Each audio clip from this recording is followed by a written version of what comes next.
What's up tonight? You know I gotta write it. I'm not gonna jeopardize my life. What? You gave me, bitch. Made you play me. Nothing more, nothing less. You ever thought, but it confess. The best you ever test. Oh, that's somebody. All right, girl. Hold up. But you gave me somebody let me know. Somebody let me know.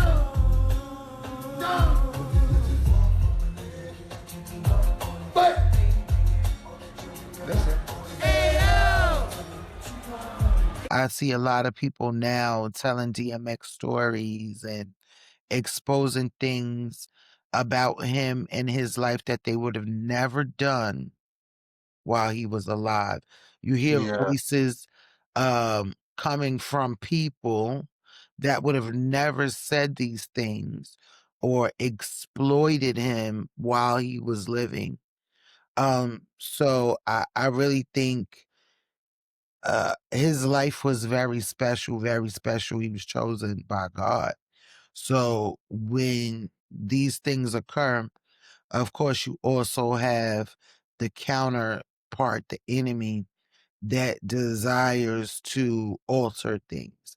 And I think there have been a lot of people altering his legacy and who he was to the people. Is one thing to be one way to the people, and it's another thing in your personal life.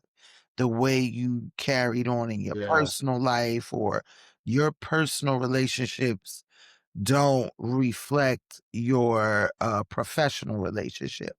So I think the DMX that everyone loves so much and looked up to, his lyrics, the way he delivered it, the way he cried out to God, the way he expressed pain and anger and things of this nature.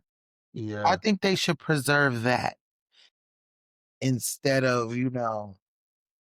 unless you're going to dig into how he arrived, where he arrived to, and some of the things he went through. I really think people exposing things that he didn't expose or exposing how they dealt with him and what they were to him. And yeah, those are stories for him to tell who meant what to him, not for people to come out and say, "Oh, I was DMX's everything."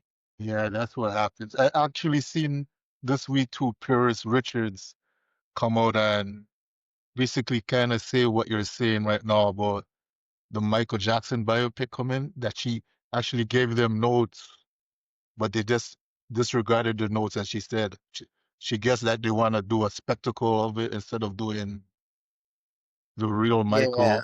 Yeah.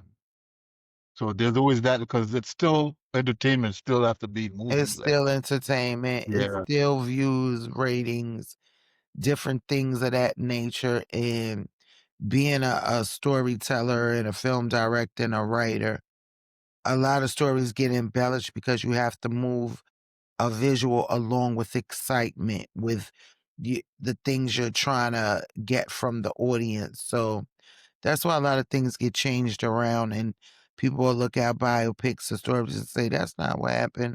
That's not what happened." But sometimes you can't really say every single detail of yeah, what happened.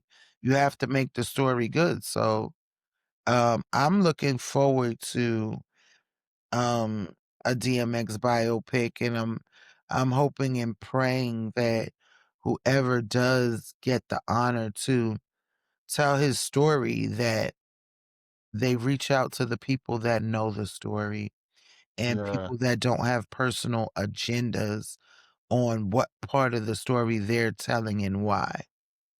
So yeah, I hope they do my brother some justice and tell his story the way he would want it told. And that's a lot of importance about biopics, and maybe just a thing to artists and actors that are still with us.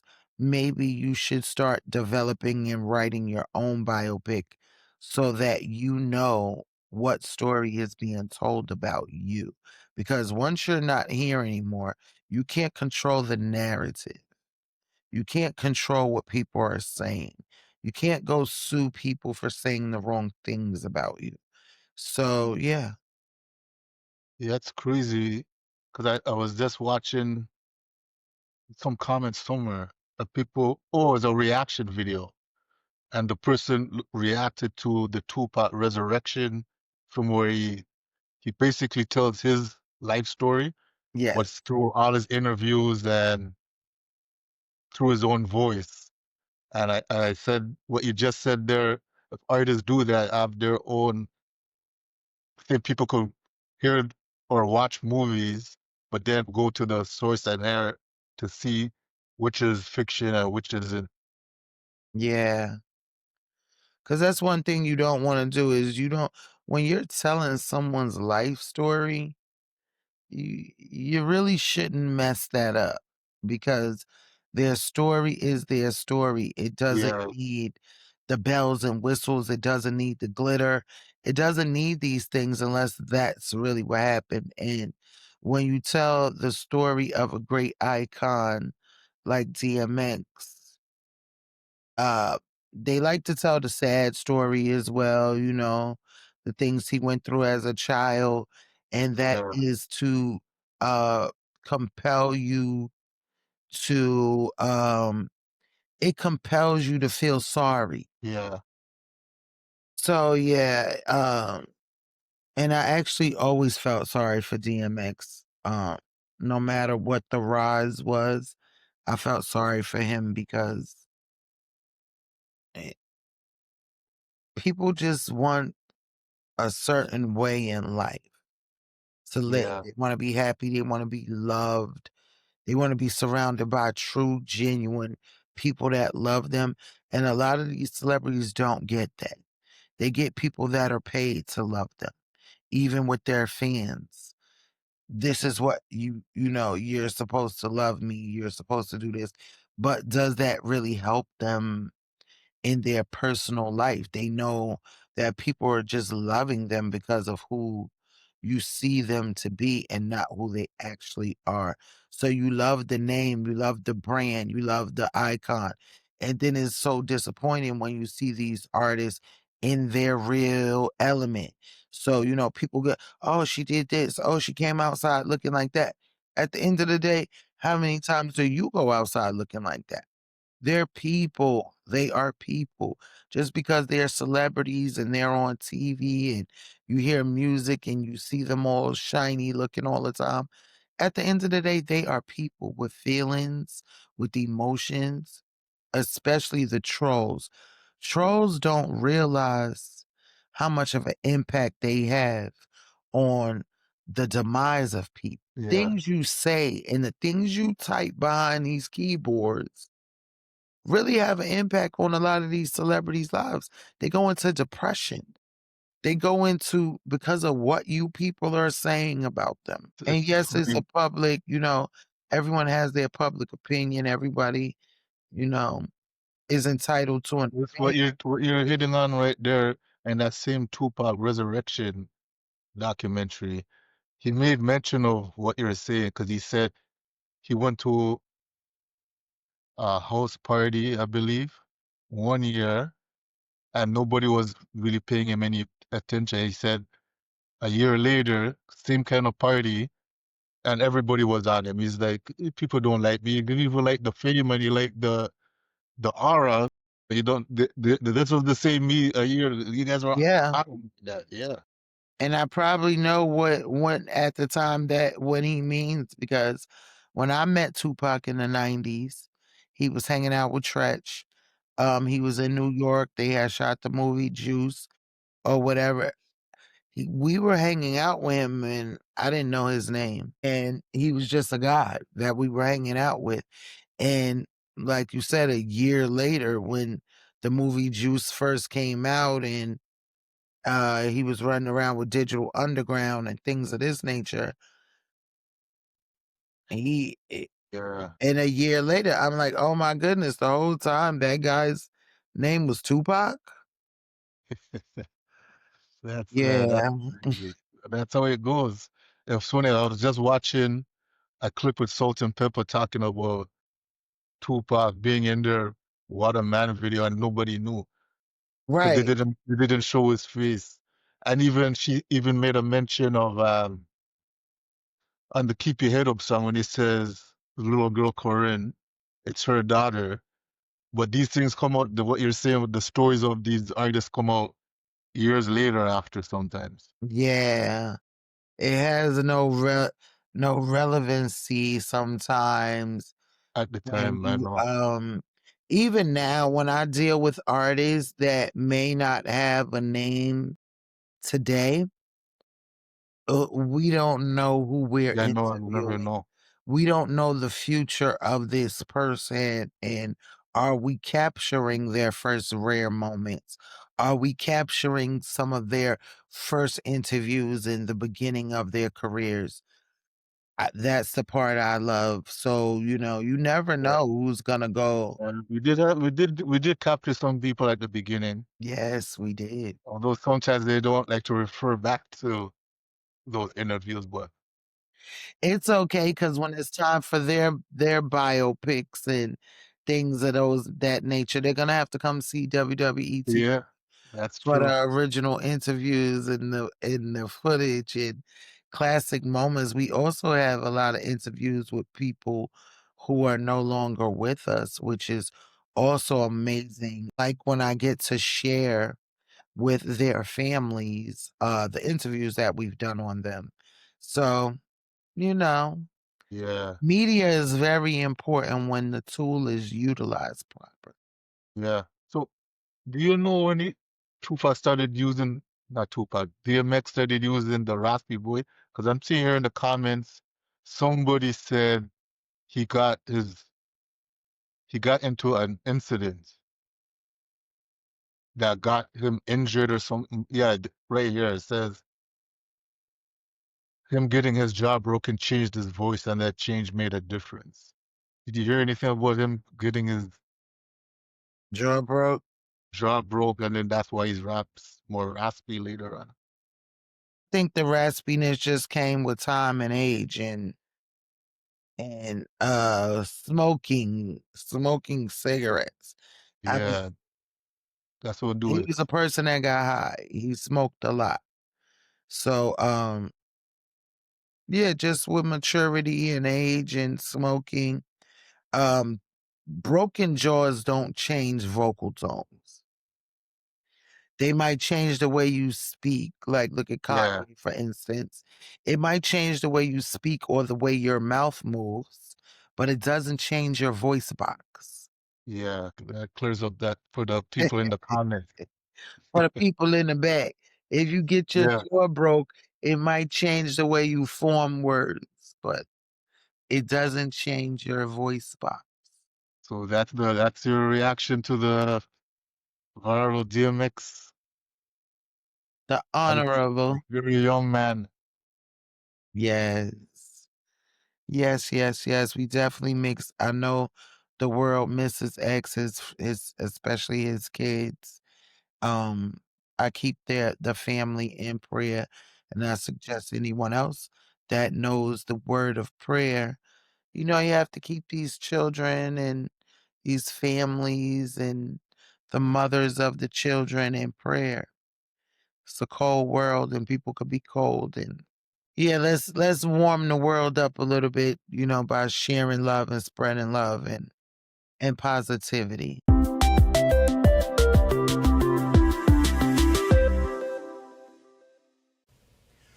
Welcome to Worldwide Entertainment TV, and I am your host, Miss Goldie, and I have the pleasure of interviewing in the Oval Office at the presidential desk, Mr. Granddaddy IU himself.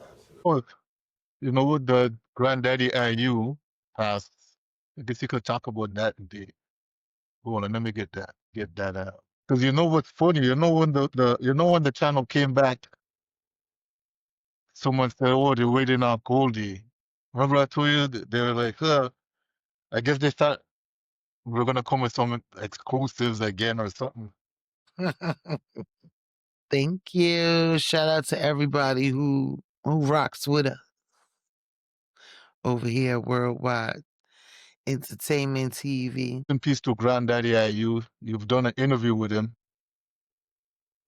Could you could you tell us how this day was and how it was with him behind the scenes? It was hilarious. He was so funny, Granddaddy IU. He was so funny, and he had me laughing the whole time. And the fact that he cursed so much, Yeah, and the uh, and it was just like it was his adjectives.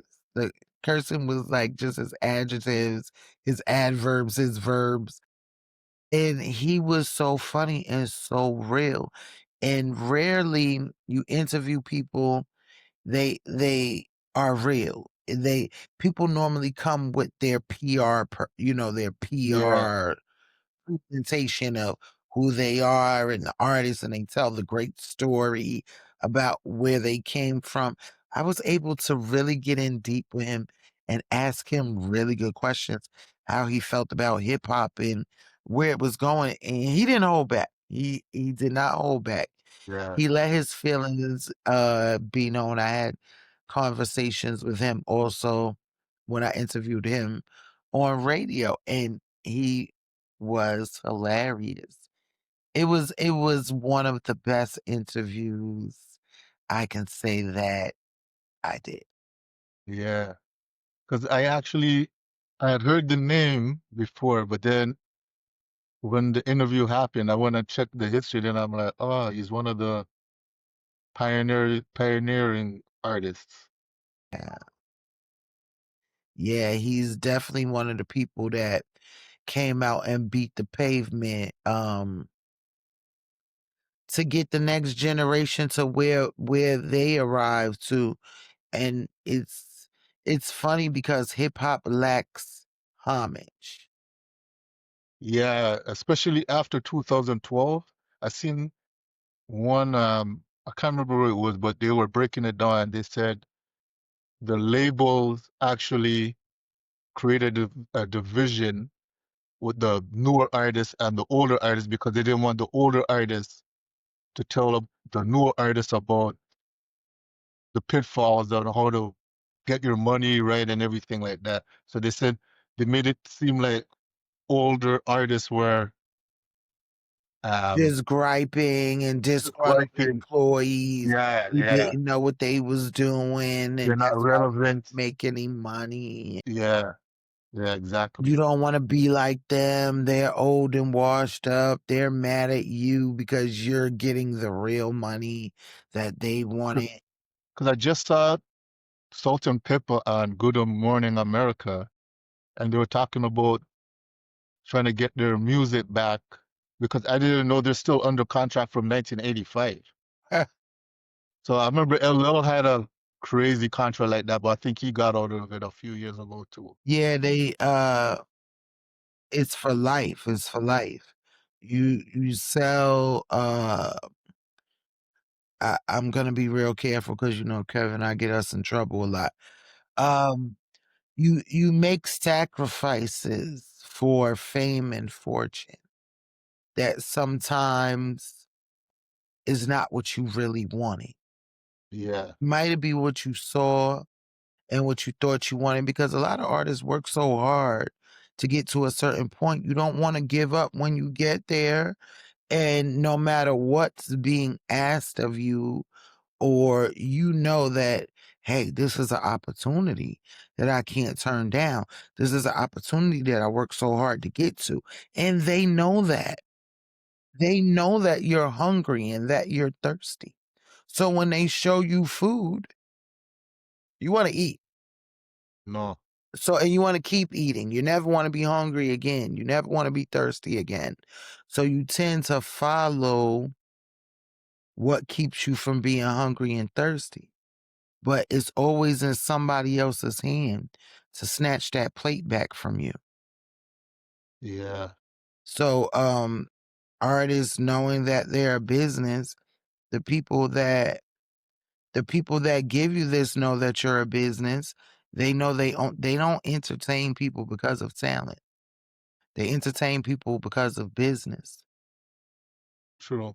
So knowing the business and it can save you some, but it can't exclude you or exonerate you from what you're signing up for.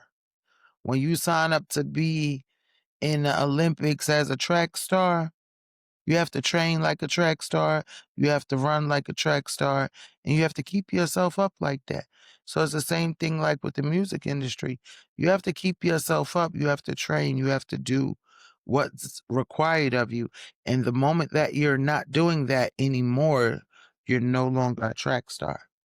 So yeah. Yeah. That's why shout out to the pioneers like Granddaddy IU. Yeah, shout out to Granddaddy IU and all the pioneers. And they may not have had the money that they deserve, but a lot of them left with their dignity. A lot of them left the industry with legacies and good names for themselves. I mean, Yeah. the new rappers, I can't say how much of a good name that they have for themselves. It's just really a lot of compromise and a lot of disloyalty. And this new breed is they not cut from the same cloth.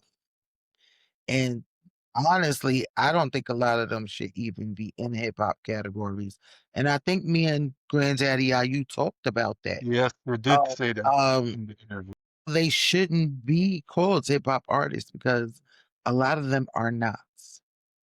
Yeah. Yeah, a lot of them are not hip hop. Hip hop started back when with I'm excited about the interview we have coming up with Mr. Arthur Baker. He was actually one of the biggest contribution contributors to the beginning of hip hop. And my Yeah. friend Little Rodney C, well, he's not Little Rodney C anymore, but from Funky Four Plus One More, Sugar Hill, the Sugar Hill Gang, and even Angie Stone and Mercedes ladies, and a lot of Yeah. people never knew Angie Stone was one of the first female rappers. Yes. Um, Yes. Yes. yeah, and these people I grew. found out that was long time after her music. I found that out after. Yeah, that's Yeah. amazing. And they had a female DJ. I think her name was DJ Gail something. But and when you go to these artists now that are generating all this revenue off of hip hop, they don't even know who these people are. Half of them don't know who Rock. I heard some younger people call Jadakiss a old school rapper. Jadakiss is not an old school rapper. He's a new rapper. He's not new, but he has 25 years in. But For the history of the game. yeah, like how dare you put certain artists on the shelf? Oh, they're old. They're the reason why you have a microphone in your hand. Yeah. They're the reasons why you can have sold out shows and even perform in arenas, even be on the radio. If you check back with the interview we did with VIP Records, you'll see that hip hop wasn't being played. It had to go through another channel, another route to even gain notoriety. And you guys weren't there when people were doing that, when people were fighting and beating down the Yeah. record labels and the record stores and the radio. You weren't there for that. All you know how to do is be bought and sold at this point.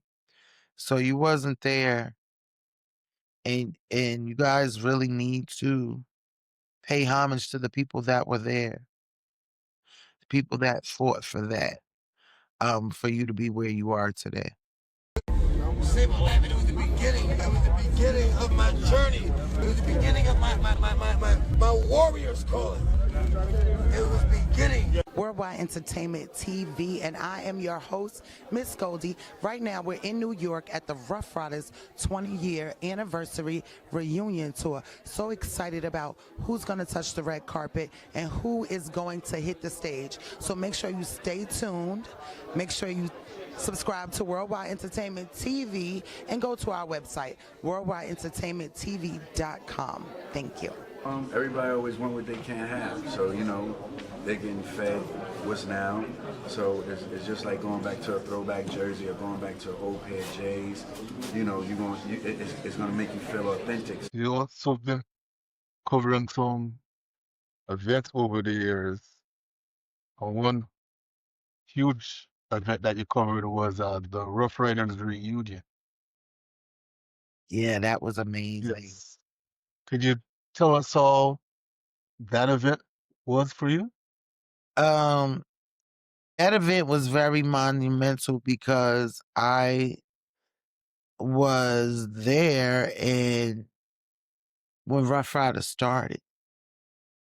When they started, when they had the first artists, when they were growing, Yeah, and to see them evolve into 25 years of hit records and of really producing and putting out some iconic songs and songs that still hold heavy weight to date.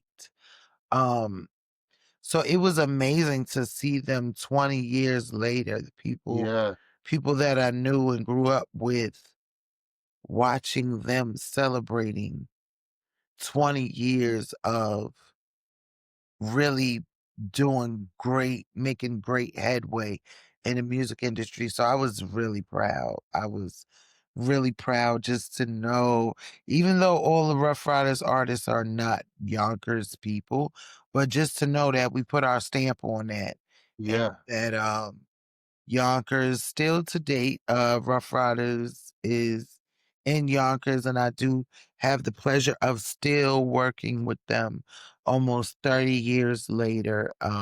It was exciting just to yeah. see They kept it like celebrate it. even when they were mainstream, they still kept it like very street gully. They didn't like sell out or anything. Yeah, they didn't compromise Yeah, the authenticity of what they represented as, like the Locks came out with We Are the Streets.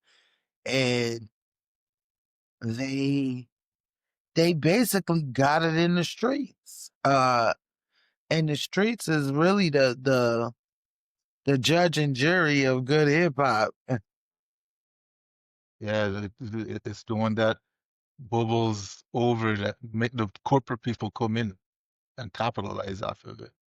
Yeah, that's what corporate people do. When something could be bought and sold, that's their job to buy and sell. People expect corporate America or these record labels to have morals and feelings and compassion. If you're in business, you know that business doesn't have that. That's not a part of business, loyalty or feeling sorry for you because you're a consumer. They don't care. It's buy and sell, buy and sell. Yeah. I see right here, BET and Hollywood Unlocked was on the same media pit where you're standing right now, interviewing Lil Wayne. I remember seeing him at the DMX funeral, and he was he grew into this young man. Seeing Yeah. him here so young. Yes, we watched him come from little making music till he's Yeah, growing. Big shout out to Little Y. I guess his name is Big Y now. yeah. Have you seen some of Eve's interviews too? She really digs into like how they respected her and put her into the camp and everything.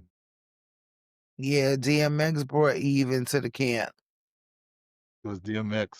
I think DMX actually brought everybody to the camp. Yeah. Cause there I was believe did he you see brought every, yeah, you saw the interview I had with Kama, the Toronto rapper. He was saying 2 weeks prior, Eve got that paw prints, that famous paw prints that she has, tattoo.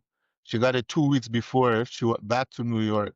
And then he said, all of a sudden, he just saw her signed as Rough Riders. And she said, and then she just took off from there. yeah, it was like a no-brainer with her.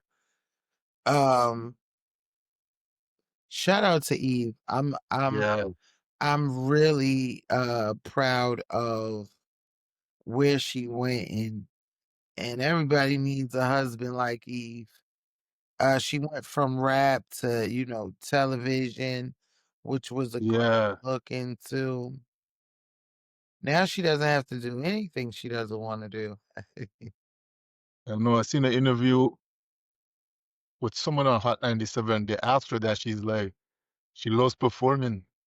She said, because the person said, you don't even have to do any of this. And she's like, that's what she just loves performing. And she's great at it.